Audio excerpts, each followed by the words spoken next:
Hello and welcome back to another episode of Project Maestro, the series in which I create a portable video game console using a Raspberry Pi. In this episode, I will be showing off one of the other key components that I'll be using to create this. This is the PiSugar 2 Pro.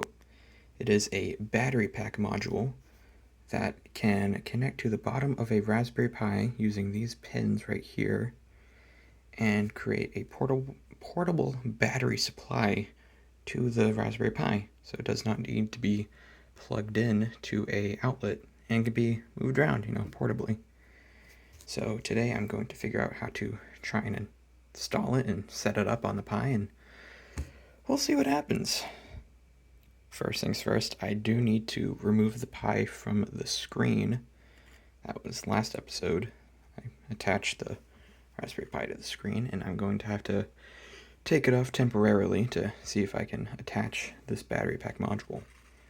And then I will see if I can attach both at the same time, which will probably prove to be quite the challenge.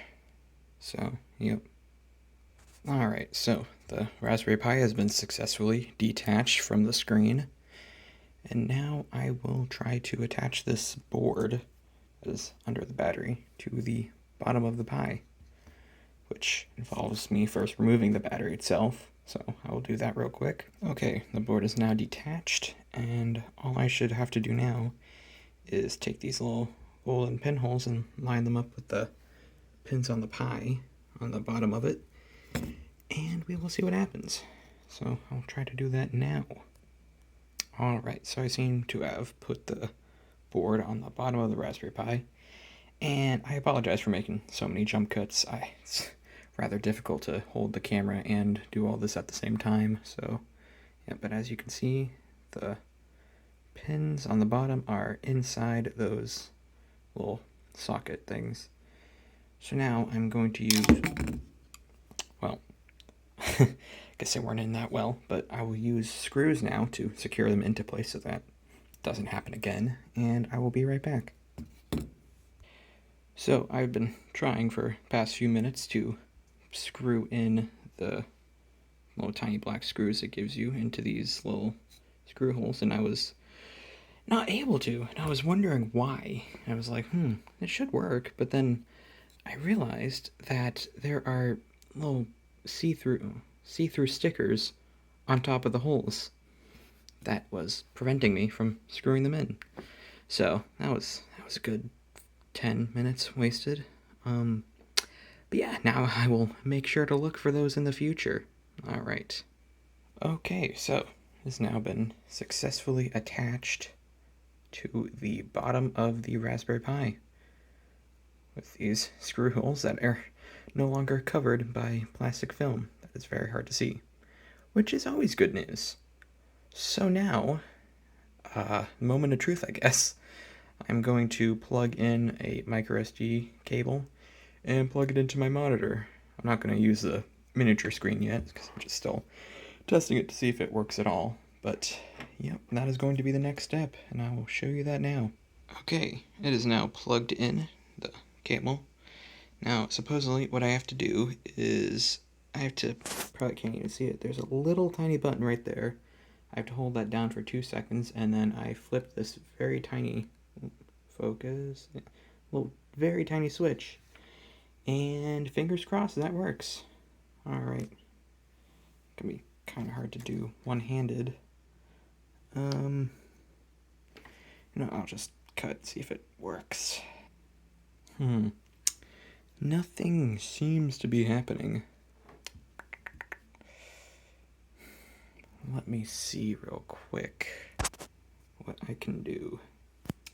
Alright, I've taken the battery off of the backside, which is held in by this magnet here, pretty convenient.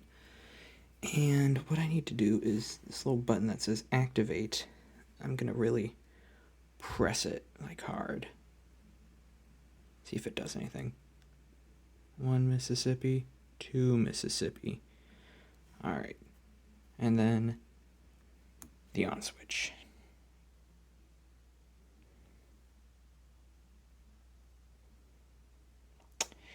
And nada. Alright. let me think. One moment. All right, I'm going to try and connect the USB power supply to the PiSugar. If I can get this done with one hand, that would be great.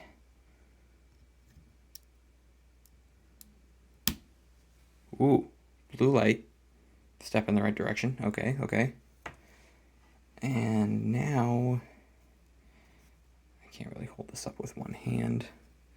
If I press down, 1 Mississippi, 2 Mississippi, and then power it on. Second light. All right, all right.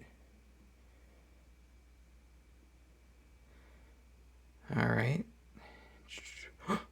Oh, did you see that?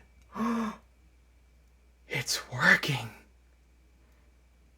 It's a Christmas miracle. All right, so I just need to connect it. I guess that makes sense. The battery probably wasn't charged all the way. But now we know that the connection is working.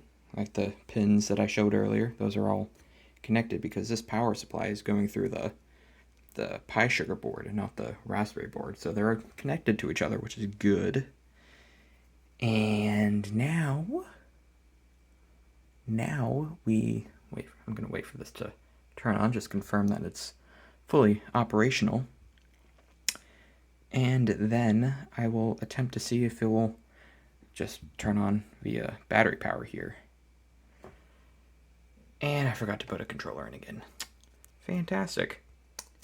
Okay, so I'm in the main menu.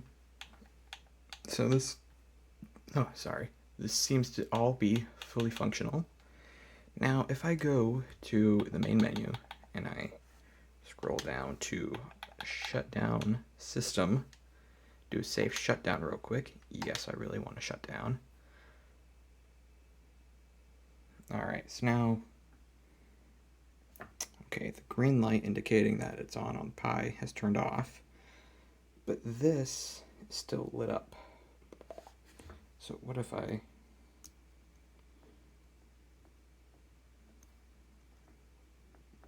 what size the power switch? There we go. All right, so I turned off the power switch on the PiSugar. So now that is off, but the other indicator light that the thing is plugged in is still on. So I wonder if I keep this in, is it charging the battery? I will find out.